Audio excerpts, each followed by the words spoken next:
Bien, bonjour Ajaccio, bonjour la Corse et bienvenue pour cet atelier, cette présentation ensemble. J'espère que chacun a pu trouver le moyen de se connecter. Le sujet d'aujourd'hui va se décliner dans un format relativement court de 40 à 45 minutes dans lequel va vous être présentée une initiative insulaire audacieuse. Nous allons porter notre regard vers une autre île qui s'appelle l'île d'Émeraude, qui est l'Irlande, qui est dans la zone euro, qui fait partie de l'Union européenne et qui va nous inviter à être d'audacieux conquérants dans le sillage de très grands penseurs corses des Lumières. Je pense en particulier à l'œuvre de Paoli. Alors, cette visioconférence sera aussi déclinée en anglais pour favoriser la compréhension auprès de participants qui seraient anglophones. Je voudrais vous remercier en tous les cas pour votre présence et vous avez la possibilité, si vous le souhaitez, d'utiliser la bulle de discussion pour poser des questions ou faire part de vos réactions. Pour introduire le sujet d'aujourd'hui, ce débat, je vous propose dans l'immédiat d'ouvrir un prisme historique et de rappeler qu'Ajaccio a été un trait d'union entre la Corse du Sud et les rives du Ponant. Le Ponant doit s'entendre comme cet espace élargi d'échanges maritimes avec l'Atlantique Nord. Alors, ça nous éloigne un peu de la Méditerranée, mais pourtant, en Europe du Nord, de grandes personnalités corses ont essaimé. Elles ont laissé leurs traces dans de grandes capitales. Je pense en particulier à Paoli, qui a un buste et une messe qui lui est célébrée chaque année dans l'abbaye de Westminster.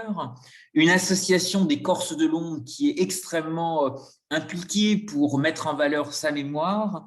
Mais vous rappelez aussi que d'autres événements, en particulier l'expédition d'Irlande de 1796, a aussi constitué un point d'appui auprès de la Société des Irlandais Unis, une organisation, une association républicaine révolutionnaire inspirée des idées de Paoli, mais aussi de la Révolution américaine, et qui était en rébellion contre le pouvoir britannique. En Méditerranée, encore aujourd'hui, il y a énormément de relations qui existent avec nos cousins celtiques, avec différents ports. Je pense en particulier à la communauté bretonne qui est encore très importante dans la rade de Toulon. Mais la Corse est aussi une diaspora et l'Irlande dispose justement d'un ministère de la diaspora. Et ces deux communautés, qu'elles soient corse ou irlandaises, ont aussi essaimé et créé un pont transatlantique. Et je crois que la communauté corse de New York gagnerait peut-être à mieux découvrir lors de la Saint-Patrick ou lors d'autres événements fédérateurs son homologue irlandaise. La côte est des États-Unis est aussi un berceau de la communauté corse et de la diaspora irlandaise, ce qui ouvre également des liens. Alors, je vais vous parler d'une banque participative dédiée aux jeunes. Ce projet pourrait sans doute s'expérimenter sur l'île de Beauté. Le lien qui est aussi intéressant à souligner avec nos amis irlandais qui ont été les inspirateurs de ce modèle de Youth Bank rentre peut-être très largement en écho avec d'autres institutions qui mènent un travail. Je pense en particulier au Crédit municipal d'Ajaccio, qui développe une activité historique de prêt sur gage. Il y a aussi d'autres coopérations transfrontalières qui ont animé dans cet esprit des coopérations, des volontés collaboratives.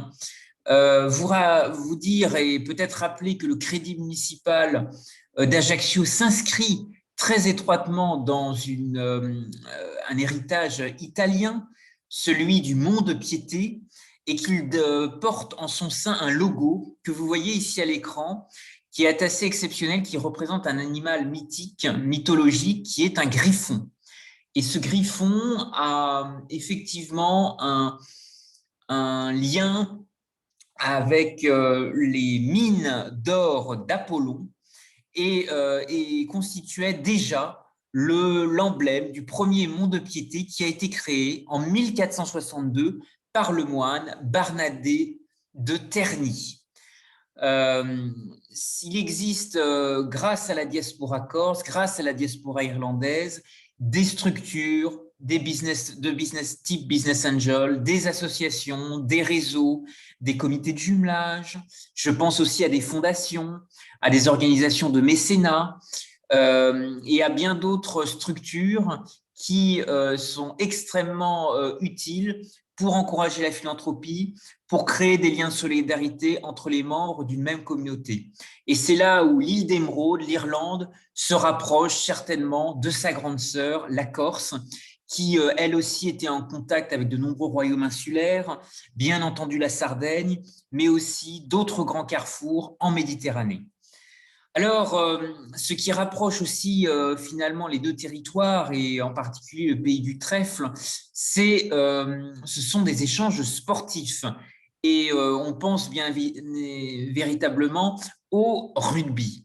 Le rugby est aussi un sport très pratiqué en Corse grâce à des clubs extrêmement dynamiques. Et c'est certainement une voie qui pourrait encourager des échanges, des voies de coopération avec nos amis irlandais.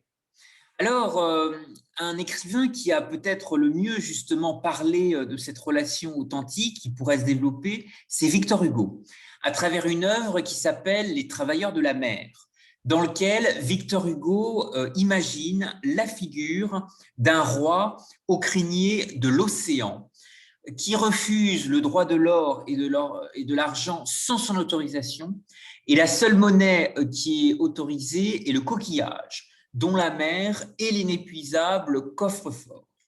Alors parlons de coquillages en Méditerranée, mais aussi sur l'arc atlantique. Il y a un coquillage qui a beaucoup fait parler de lui, c'est l'huître. L'huître a poussé des ostréiculteurs à partir tenter leur chance en Irlande et à s'associer à des courtiers en coquillages. Et certains ont fondé Sophie Selfish, la société franco-irlandaise, ce qui montre l'extraordinaire potentiel que la Corse, avec son économie bleue, avec de nouveaux itinéraires de création de valeur sur l'économie circulaire, peut certainement s'associer avec nos voisins irlandais. Vous donner quelques chiffres pour vous offrir un aperçu de la filière. On considère que 86% des huîtres irlandaises sont exportées vers la France. Et 3 à 4 années d'élevage sont nécessaires pour obtenir une huître commercialisable. Alors, c'est un élément qui est extrêmement intéressant et qui montre combien la Corse pourrait aussi valoriser de nouvelles ressources liées à la mer à travers les biotechnologies marines, la valorisation des algues, mais aussi, pourquoi pas, le stockage de l'énergie, puisque l'Europe du Nord a aussi besoin de réfléchir aux smart grids, aux smart cities, aux smart energy. Donc, ces corridors pourraient tellement s'inspirer de ce qui a été fait à travers l'huître, qui a été aussi très largement soutenu et encouragé par l'Union européenne. Mais l'ostréiculture ne s'invente pas, c'est une grande tradition forte en Méditerranée et aussi sur les côtes de l'arc atlantique.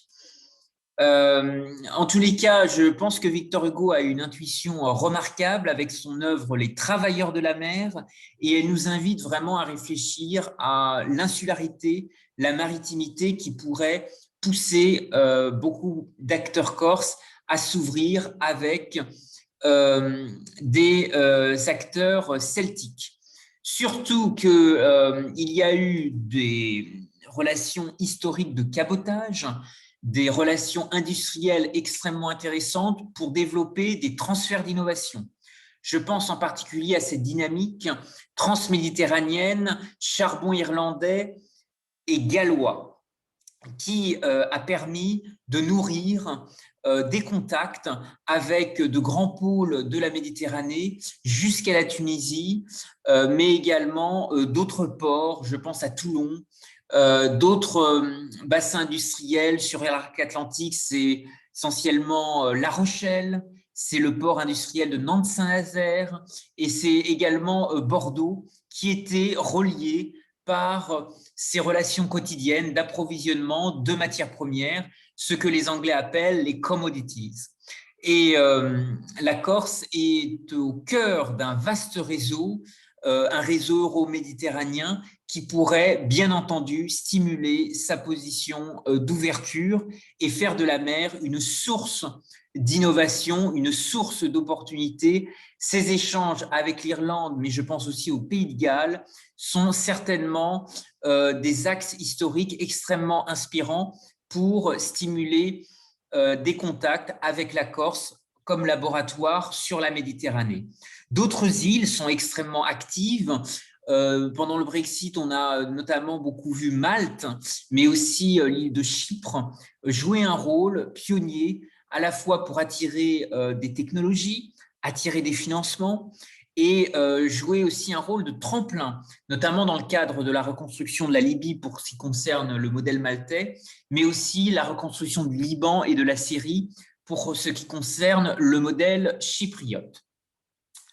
Alors, l'audace de la Corse est aussi matérialisée lors de périodes de crise, lors de périodes de conflit, et je vais vous parler d'un en particulier qui est la Seconde Guerre mondiale, et en particulier l'épisode de la France libre, qui, loin de Vichy, a poussé une formidable odyssée de résistance pour constituer la Free French Banking, avec un extraordinaire une mobilisation extraordinaire de réseaux corses à l'étranger, en Afrique, qui ont œuvré pour compenser les avances de guerre reçues de la Grande-Bretagne.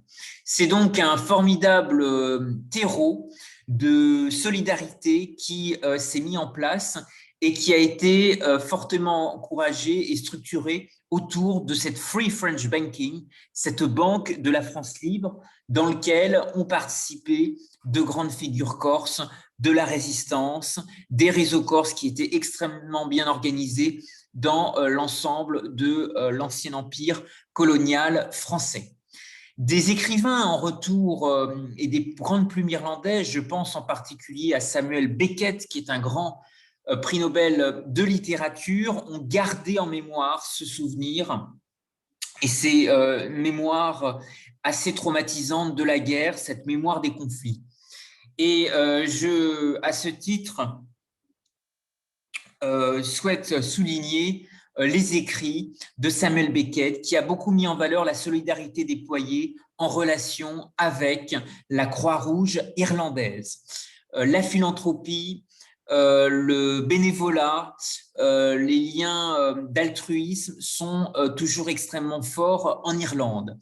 Ce qui nous amène peut-être aujourd'hui à réfléchir à l'éclosion de nouvelles autoroutes de la mer, de nouveaux axes euro-méditerranéens qui pourraient rapprocher nos amis irlandais avec les différents carrefours en Méditerranée et les dynamiques de réseautage, de networking, de diaspora que la Corse pourrait elle aussi animer avec son histoire et avec ses relations historiques avec l'Europe du Nord.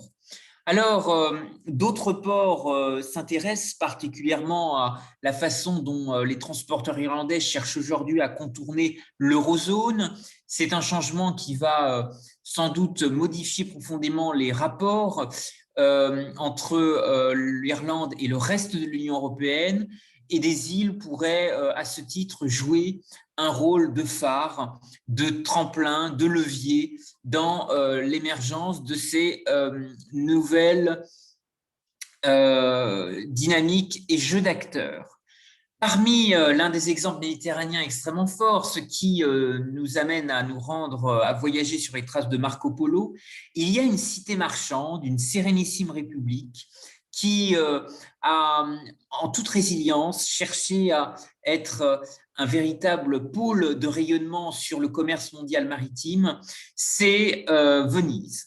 Venise a entrepris un développement exponentiel de son arsenal, a réussi à développer des aventures maritimes à très grande échelle et a surtout mis en place un système de participation qui permettait d'échanger des parts, des participations divisées en carats dans des navires. Et cet élément est peut-être extrêmement important aujourd'hui, à l'heure où nous débattons de l'expérimentation d'une Youth Bank en Corse. Comment est-il possible de partager des risques? Comment est-il possible de trouver de nouveaux vecteurs d'inclusion financière? Est-ce qu'une banque participative pourrait, dans ce sens, aller vers des liens de solidarité maritime? Nourrir cette confiance partagée a été aussi stimulé par différents événements, et je pense en particulier à la Grande Famine en Irlande, où des cargaisons du sultan de l'Empire ottoman ont été envoyées. Et vous savez que les Corses ont été de très grands négociants qui ont pénétré les comptoirs de la Sublime Porte, les comptoirs de l'Empire ottoman, et ils ont pu indirectement, par leur réseau, faciliter, permettre le développement de ces contacts entre Constantinople et Dublin. C'est un exemple extrêmement important qui souligne la capacité euro-méditerranéenne de travailler ensemble, de partager la prise de risque et de développer des liens d'interdépendance dans l'esprit même qui anime le projet européen. Aujourd'hui, des sujets comme ceux-ci, des sujets aussi pionniers et fondateurs, font partie des discussions du Forum économique de Davos. En 2016, Christine Lagarde a présenté une étude du FMI relative à l'impact que pouvaient apporter les technologies dites blockchain. Et c'est certainement un élément qui peut justement contribuer à encourager l'inclusion financière et l'intégration de nouvelles communautés dans ces échanges. Un autre élément qui est intéressant à souligner et qui fait partie aussi de l'actualité, Jean-Yves Le Drian, un diplomate chevronné d'origine bretonne, a porté dans les colonnes du Irish Times une tribune qui s'intitule en anglais « France, you closest EU neighbor », dans laquelle il expose les opportunités que la France peut aujourd'hui développer avec nos amis irlandais pour encourager de nouvelles perspectives de coopération. Vous avez sur l'image qui apparaît à l'écran le fronton de l'ambassade de France à Dublin et qui est à ce titre un élément extrêmement fort du plaidoyer actuellement soutenu et développé par le Quai d'Orsay. Alors, qui dit nouvelle coopération invite à réfléchir aussi à des financements innovants pour demain. Quelles peuvent être les nouvelles dynamiques collaboratives dans ce sens? Je pense en particulier à cette tribune publiée donc, le 2 janvier dernier par Jean-Yves Le Drian, que vous pouvez retrouver facilement en ligne sur Google ou sur d'autres moteurs de recherche, et qui vous apportera peut-être des sphères de réflexion assez stimulantes sur la façon dont il est possible de travailler avec l'Irlande, mais aussi de travailler avec sa diaspora. J'ai préparé cette conférence en voulant vous apporter le recul d'un expatrié qui a été aussi au contact de représentants de la diaspora irlandaise au Moyen et en Extrême-Orient. Et si la Corse rayonne également aux États-Unis, en Amérique du Sud et dans d'autres pôles de la planète, il y a une diaspora irlandaise extrêmement active en Asie, de grandes figures celtiques qui ont aussi rythmé et marqué les échanges. Je pense à James McGregor, qui a été gouverneur écossais de Hong Kong et qui a beaucoup développé l'éducation de jeunes Chinois. Mais la communauté irlandaise, c'est bien sûr un ancrage aussi fort en Australie et en Nouvelle-Zélande, ce qui illustre le rôle de toile économique et culturelle que la Corse peut certainement trouver avec d'autres communautés. Nous allons rentrer dans le vif du sujet et débattre ensemble de l'opportunité d'une banque participative pour les jeunes corse, gérée par des jeunes corses, pour bien comprendre la philosophie et nous ouvrir sur la curiosité intellectuelle que Paoli a su développer avec la culture anglo-saxonne, vous dire que dans la philosophie irlandaise, mais plus largement dans l'esprit qui anime la création de valeur anglo-saxonne, l'argent est là pour investir et pour créer. C'est une forme d'énergie universelle qui permet de faire bouger les choses et de transformer des visions en réalité. C'est un élément extrêmement important pour comprendre la toile qui anime l'intérêt d'expérimenter une youth bank en Corse. Alors, qu'est-ce qu'une youth bank? C'est la question fondamentale que nous allons traiter ensemble. Est-ce un petit coin d'Irlande sur l'île de Beauté? Pour le découvrir, je vous recommande une petite vidéo What is a Youth Bank que vous pouvez trouver facilement en ligne sur YouTube qui vous expliquera vraiment comment se sont déployés des Youth Banks dans des villages, dans des écoles, dans différents territoires et comment à une échelle micro-locale, ce dispositif de banque participative a pu faire changer les lignes, bouger les choses. Je transmettrai à l'ensemble des participants les planches de cette conférence dans lesquelles vous pourrez retrouver l'ensemble des références et en particulier le lien pour visionner cette vidéo si vous souhaitez approfondir ce sujet ici depuis Ajaccio. Alors, regardons ensemble finalement la genèse précisément de ce dispositif et comment une youth bank a essaimé dans l'île d'Émeraude. Dans les années 90, 5 organisations en charge de l'expression citoyenne des jeunes s'unissent et collectent des fonds à hauteur d'1 million de livres. Et pour financer des projets par des jeunes avec une vocation citoyenne, des bourses allant de 250 à 25 000 livres ont été établis selon l'intérêt, la viabilité et l'ampleur citoyenne des projets. Ces youth banks sont apparus pour permettre à des jeunes générations allant de 20 à 25 ans de s'approprier de nouvelles dynamiques collaboratives, de travailler ensemble et dans l'esprit des jeunes chambres économiques ou même des juniors entreprises, je pense s'il en existe une à l'Université de Corse, se former par l'action. Il y a certainement dans le déploiement qui pourrait se faire sur le territoire corse, peut-être une ouverture à développer avec des instituts, des pôles d'enseignement supérieur, des lycées professionnels, différents organismes qui, dans ce sens, auraient certainement des perspectives à développer et à explorer ensemble. Le dispositif des youth banks a été extrêmement fort dans le contexte irlandais parce qu'il a permis de faire en sorte que des facteurs de paix prévalent sur des facteurs de guerre. Et c'est un élément extrêmement important pour irriguer une nouvelle saga d'éclaireurs, de marchands de paix et de prospérité qui ont été finalement les facilitateurs de la paix et du dialogue entre les communautés. Et donc, les youth banks ont été aussi un formidable outil de mobilisation pour permettre de réconcilier des catholiques et des protestants. Nous avons, pour qualifier la youth bank, peut-être une définition qui vous permettra de voir un peu plus clair les différentes missions et les champs d'intervention. Qu'est-ce qu'une youth bank? Une youth bank est une structure de financement participatif dédiée à des jeunes talents porteurs de projets innovants. Il ne s'agit pas de doublonner les dispositifs déjà existants. J'ai parlé du Crédit municipal d'Ajaccio.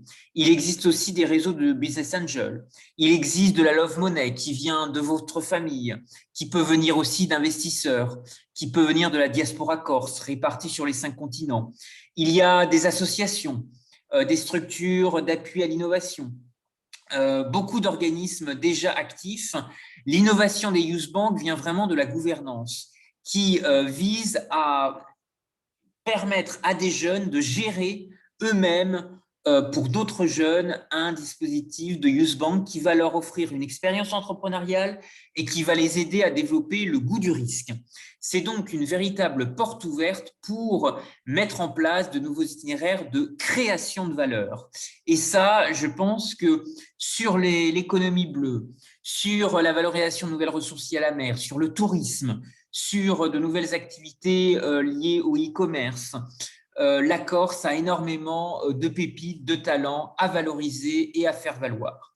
Alors, les missions du Newsbank sont variées. Il y en a 5 principales qui visent véritablement à s'inscrire en complémentarité, en conjugaison avec les dispositifs, les politiques ou les projets développés par les acteurs territoriaux, par les acteurs insulaires et leurs partenaires européens. Je pense à la Sardaigne.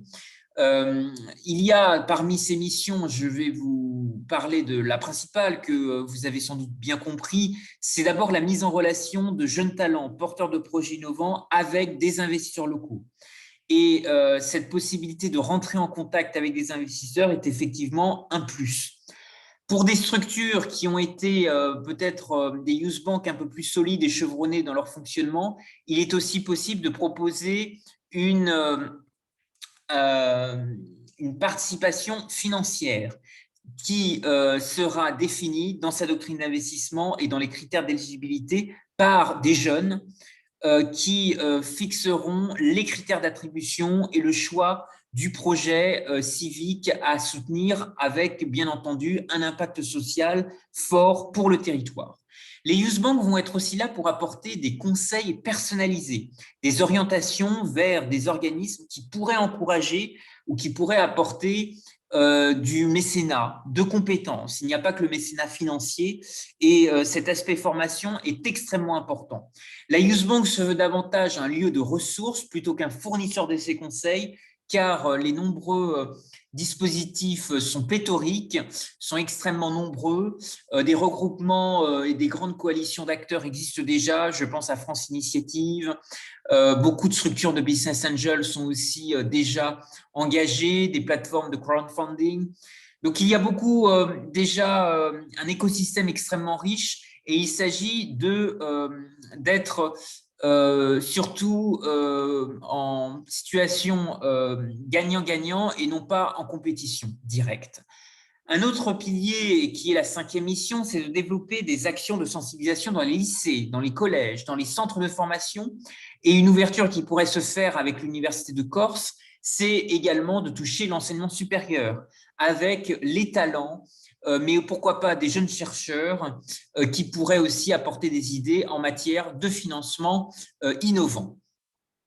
Un des éléments intéressants et qui résonne aussi avec l'esprit de négoce qui anime beaucoup de jeunes actifs corses aujourd'hui et l'héritage qu'ils ont aussi bénéficié de leur environnement familial multi-entrepreneur, c'est que des études ont été réalisées sur ce financement par la foule, ce crowdfunding, et on a très vite compris que finalement, les personnes qui participaient financièrement sur ces plateformes voulaient en fait aller beaucoup plus loin et voulaient notamment participer à des projets en termes de conseils. C'est peut-être ça qui ouvre une brèche intéressante pour les youth banks. Si le mécénat financier peut peut-être être difficile à mettre en place pour des structures assez légères, le mécénat de compétences peut lui aussi être un élément extrêmement fort. Et donc, dans ce domaine, il y a certainement des dynamiques à creuser avec le secteur de l'économie sociale et solidaire en Corse et le secteur mutualiste qui est aussi très présent sur l'île. Les chiffres sur l'entrepreneuriat ont été digérés, étudiés par un certain nombre d'organismes statistiques. Vous dire qu'à peu près 50 à 60% des jeunes Corses ont l'intention de créer une entreprise. C'est un chiffre qui est énorme. Toutefois, il existe des freins. Et je vous propose de cibler ces freins pour mieux comprendre les freins et les accélérateurs à cette énergie d'entreprendre insulaire. Tout d'abord, il existe un essoufflement, un manque de dynamisme que ressentent les jeunes vis-à-vis des circuits bancaires classiques. C'est un élément malheureusement qui fragilise peut-être la concrétisation de beaucoup de projets. Il faut aussi remarquer un manque de transition expérientielle entre l'adolescence, la fin de l'âge adulte et la période de fin d'études, où effectivement des jeunes se cherchent, sont désireux de construire des perspectives de carrière et d'évolution. C'est donc un élément aussi important à développer. Un autre élément peut-être à prendre en considération, c'est le manque de moyens financiers comme principal handicap à la création d'un projet, à la concrétisation d'un projet de création. Là aussi, beaucoup de jeunes quittent l'île, reviennent pour exercer des métiers de saisonnalité, mais peut-être que les Youth Bank pourraient permettre d'encourager l'inscription solide et durable des jeunes générations dans l'avenir du territoire. Ce sont les nouveaux défis. Ces nouveaux défis se creusent et se croisent pêle-mêle avec la révolution numérique que l'on connaît dans le contexte actuel, l'émergence du e-commerce, la création de nouvelles plateformes, et peut-être, lorsque je mentionnais le modèle maltais et le modèle chypriote, la réflexion sur le rôle de laboratoire que des îles en Méditerranée peuvent jouer sur les technologies blockchain, sur des monnaies alternatives. On traverse un contexte qui est assez inédit, qui nous invite certainement à, ensemble, peut-être réfléchir à de nouveaux vecteurs d'échange. Je vous parlais de l'œuvre de Victor Hugo, qui s'est illustrée à travers le cauris, le coquillage, mais bien entendu, il y a aussi cette monnaie qui a joué un rôle en Méditerranée, et aussi en Afrique et dans l'océan Indien.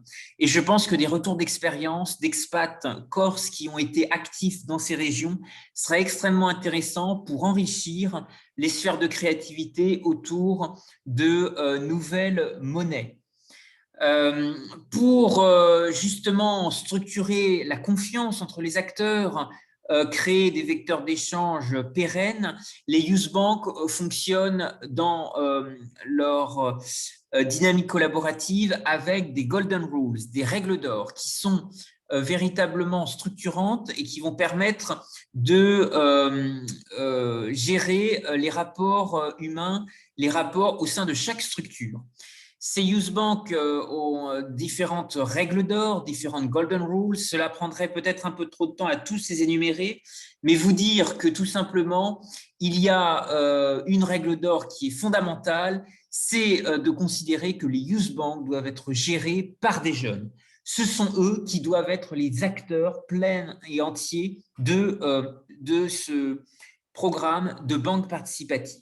Toutefois, des coachs, des tuteurs, des mentors, des parrains pourront venir en appui, mais ne devront jamais influencer les jeunes qui seront véritablement les moteurs de la prise de décision. Je crois que ça va vraiment dans le sens aussi d'acteurs et de réseaux jeunesse qui sont associés à des structures de démocratie participative, à des instances de dialogue citoyen, où il faut effectivement pousser l'autonomie des jeunes, pousser la responsabilisation et permettre, dans l'esprit qui anime les jeunes chambres économiques, par exemple, l'idée de se former par l'action. Les Youth Bank sont un véritable incubateur de l'engagement et je pense que ça doit véritablement rentrer en résonance avec l'histoire insulaire de la Corse. Alors, pour réussir l'architecture des Youth Bank, plusieurs étapes de mise en place ont été détaillées et déclinées dans un ouvrage que je mettrai à la disposition de l'ensemble des participants à cette visioconférence. Vous aurez notamment accès à l'ensemble de ces ressources. Cette conférence est actuellement enregistrée et elle sera restituée en vidéo. Donc, vous pourrez aussi revisionner et partager éventuellement les ressources mises à disposition. Je précisais donc qu'un ouvrage a été mis en place. Il fait suite au déplacement du fondateur irlandais des Youth Bank qui est venu il y a quelques années à Paris et qui a développé une dynamique internationale, un réseau pour encourager l'expérimentation de Youth Bank qui se sont développés en Europe, en Allemagne, mais aussi en Eurasie, en Azerbaïdjan et dans plusieurs autres pays. Des missions ont aussi été développées en Palestine. Il y a donc toute une constellation de youth banks qui s'animent dans différents territoires et la Corse pourrait pourquoi pas un jour en être le laboratoire. Ce qui a permis l'éclosion de ces youth banks, ce sont aussi des structures support. Les youth banks ont été épaulés et pilotés, que ce soit en Irlande, mais aussi au Royaume-Uni, par des confédérations. Il existe une confédération des youth banks en Écosse, en Angleterre, en Irlande, mais aussi au Pays de Galles. Et ces structures sont aussi là pour développer des relations institutionnelles, consolider des liens avec des investisseurs, permettre aussi le travail de mise en réseau et de formation avec d'autres structures appui, d'autres structures relais. Et donc, une confédération euro-méditerranéenne des youth banks pourrait tout à fait avoir un rôle extrêmement intéressant pour créer ce lien entre la Corse et le reste du monde avec des pôles, pourquoi pas, qui ont eux aussi des communautés irlandaises ou des échanges maritimes anciens avec l'île d'Émeraude, pourquoi pas Malte, pourquoi pas la Sardaigne et éventuellement Chypre. Il existe différentes étapes de mise en place qui sont déclinées dans un ouvrage, dans un livre blanc que je mettrai, comme je l'indiquais, à la disposition des participants. Je vous communiquerai la version numérique de cet ouvrage et c'est véritablement des ressources qui peuvent aider les acteurs corses à s'approprier l'outil, à regarder ensemble comment il pourrait y avoir une déclinaison opérante sur le territoire et comment les îles peuvent être un véritable incubateur de l'engagement pour stabiliser des populations jeunes qui souhaitent sortir du cocon familial, qui souhaitent entreprendre, qui souhaitent s'allier avec d'autres jeunes et créer de nouvelles coalitions créatives pour faire rayonner la Corse au-delà des mers et au-delà des océans. C'est donc ce rôle de laboratoire d'idées qui est essentiel. Les îles sont des laboratoires d'innovation et je voudrais encourager l'ensemble des acteurs corses à développer sur leur territoire, proposer des interventions dans les écoles, faire des présentations, organiser des débats, des conférences qui pourraient justement intéresser également des acteurs institutionnels, des chercheurs et éventuellement même des acteurs bancaires ou des acteurs du financement. L'écosystème du financement et de l'innovation Corse doit pleinement être mobilisé. En s'inspirant, bien entendu, des retours d'expérience, des témoignages de la communauté corse au Royaume-Uni, de la communauté corse en Irlande, à Dublin, qui est aussi extrêmement dynamique. Les contacts avec l'Europe du Nord sont aussi très stimulants pour offrir des expériences croisées, du benchmarking et réfléchir ensemble à d'autres leviers qui pourraient valoriser des porteurs de projets innovants et des associations corses. Il y a notamment un modèle assez intéressant qui a vu le jour dans les pays anglo-saxons qui s'appelle le Media for Equity. Ce modèle consiste à offrir des espaces publicitaires pour encourager des associations et des startups. C'est un élément de réappropriation de l'espace public qui est intéressant, qui mobilise aussi des acteurs de la mobilité. En métropole, il y a en particulier Aéroport de Paris, qui est un acteur historique qui a été précurseur pour développer le Media for Equity. Mais bien entendu, dans les ports et les aéroports corses, il pourrait tout à fait avoir ce genre de vitrine qui pourrait stimuler des juniors entreprises corses, des associations, des collectifs de jeunes qui ont des projets à développer. Vous avez sur cette photo un exemple d'un arrêt de bus qui a été complètement reconfiguré. Cela montre la réappropriation de l'espace public qui peut être faite et la philosophie corse des Lumières a bien entendu théorisé, stimuler des débats extrêmement riches sur l'engagement citoyen, le plaidoyer pour défendre des idées, le plaidoyer pour défendre des valeurs. Et c'est certainement ce sillon extrêmement positif qui peut être utilisé demain dans le domaine des financements innovants. Relier les idées aux capitaux, relier les talents, les inspirations aux possibilités de financement, c'est ce nouveau corridor, cette coalition créative d'acteurs en Corse qui doit germer. Si vous êtes intéressé par le sujet, que vous souhaitez l'approfondir, il existe des outils numériques mis à votre disposition. Je voudrais rappeler une page Instagram, un compte Twitter et une page Facebook qui s'intitule Youth Bank France et dans lequel vous pouvez retrouver toutes les actualités du mouvement.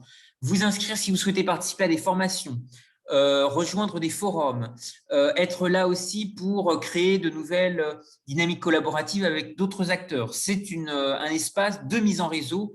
Vous êtes les bienvenus. N'hésitez pas à rejoindre cette plateforme et je voudrais vous remercier en tous les cas pour votre intérêt par rapport à ce sujet.